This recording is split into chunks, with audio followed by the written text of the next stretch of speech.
Queridos irmãos, queridas irmãs, e nesta sexta-feira, dia 17 de dezembro, já aproximando o nosso Natal, estamos trazendo a Palavra de Deus, o Evangelho da Vida, e hoje, com um texto bastante iluminador, onde narra toda a história familiar de Jesus, que Jesus nos convida a acolher as imperfeições nossas e dos outros, para que nós possamos, acolhendo, deixar-se transformados. Em nome do Pai, do Filho e do Espírito Santo. Amém. A vós, irmãos e irmãs, graça e paz, da parte de Deus o Pai e de nosso Senhor Jesus Cristo. Bendito seja Deus, que nos reuniu no amor de Cristo.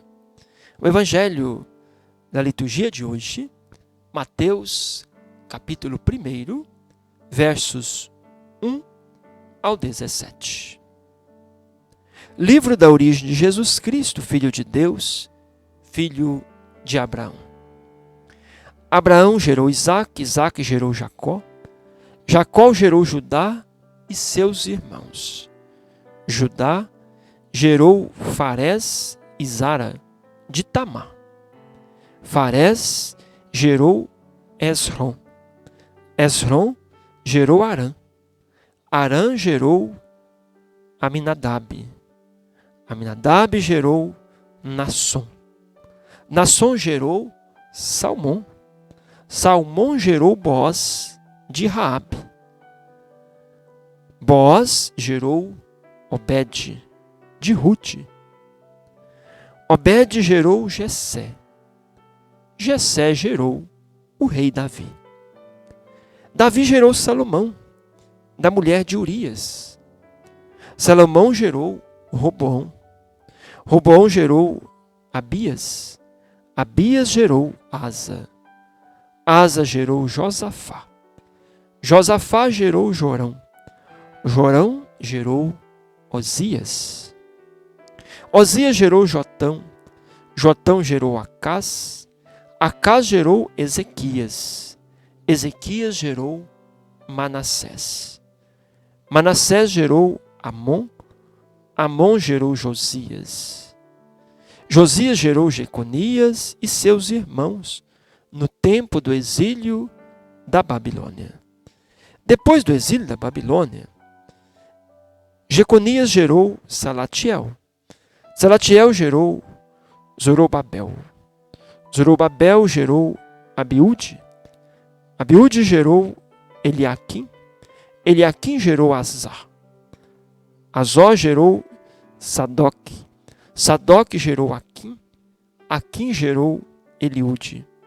Eliúde gerou Eleazar. Eleazar gerou Matã. Matã gerou Jacó. Jacó gerou José, o esposo de Maria, da qual nasceu Jesus, que é chamado o Cristo. Assim, todas as gerações, de Abraão até Davi, são 14. De Davi até o exílio da Babilônia, 14. Do exílio da Babilônia até Cristo, 14. Até aqui o Evangelho de Jesus Cristo, a palavra de vida e salvação para todos nós. Queridos irmãos, queridas irmãs, muitos de nós podemos ler esse Evangelho e perguntar: que sentido faz tantos nomes estranhos? Que sentido faz em nossa vida ter esse Evangelho aqui? Olha, tem algo muito importante nesse Evangelho. Se vocês prestaram bastante atenção e depois podem retomar, aqui são os homens, os pais, que geram os filhos, porque essa era a compreensão na época de Jesus, na época da Bíblia. Eram os pais que geravam os filhos. A mãe, a mulher, era como colocar uma semente na terra. A semente já estava pronta e ali a terra ia fazer nascer. Mas quem tinha a missão de gerar era o pai. No entanto, pegando as origens de Jesus, serão narradas algumas mulheres.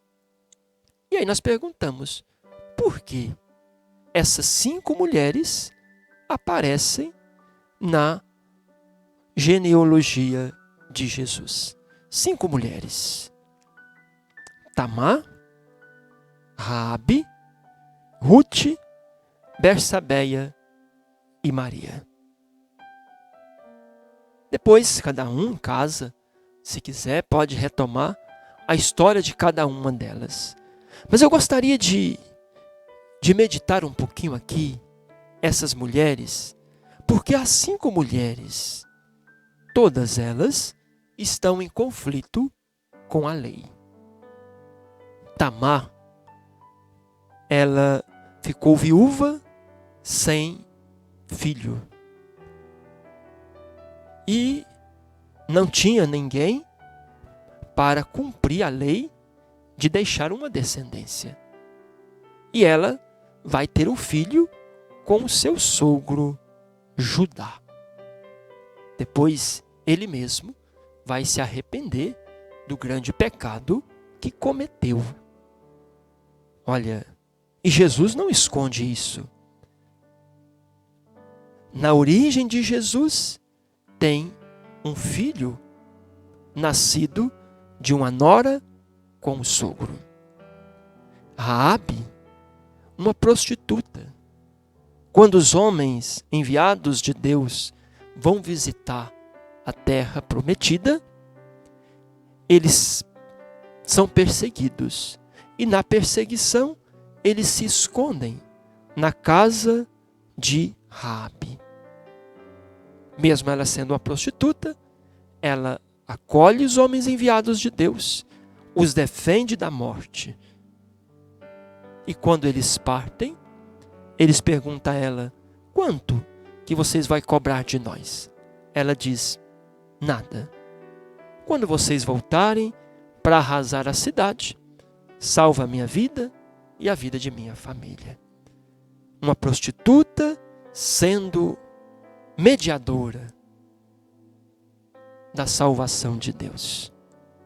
E Jesus não esconde essa prostituta entre os membros de sua família, da sua origem. Ruth, uma estrangeira, não era do povo de Deus, mas foi a grande mulher que vai ser a avó do rei Davi. Bersabeia, a mulher de Urias, aquela que Davi mata o seu esposo para ficar com a sua mulher. E Bersabeia será a mãe de Salomão. E por fim, Maria, que também está em conflito com a lei, porque não era casada com José e vai se engravidar. Portanto, temos aqui talvez 2 leituras importantes desse texto. Primeiro, Jesus nasce de um povo. A encarnação leva a sério a história humana. Jesus não vem no raio de um sol. Ele nasce de um povo. Ele nasce da família humana. Ele quis ser irmão, como vai dizer a carta aos Hebreus. Ele não se envergonha de ser chamado de irmão. Ele não se envergonha de nascer de um povo, mesmo sabendo que esse povo não era perfeito. Jesus não se envergonha da história humana. Depois, o outro grande ensinamento. Jesus não se envergonha das nossas imperfeições. Isso ajuda muito na espiritualidade, no caminho de fé. Quantas vezes temos medo de acolher as imperfeições nossas e dos outros. Agora, o caminho de salvação passa por essa acolhida das imperfeições. Quantas vezes na nossa família, né, a gente esconde aquilo que nós achamos que não é muito bonito, né? aquele membro meio atrapalhado da família, a gente quer esconder. Jesus não esconde. Jesus não se envergonha. E por isso, Ele salva. Como vai dizer um grande santo da igreja, aquilo que não foi acolhido não pode ser redimido. Ao acolher a história humana, mesmo com as suas imperfeições, Jesus salva a história humana. Que Jesus possa, de fato, nos ajudar a olhar para a nossa história e, mesmo em meio às imperfeições, perceber as ações de Deus agindo e fazendo com que a nossa história humana seja também uma história sagrada. O Senhor esteja convosco, Ele está no meio de nós. Abençoe-vos o Deus misericordioso, Ele que é Pai, Filho, Espírito Santo. Amém. Fiquem com Deus.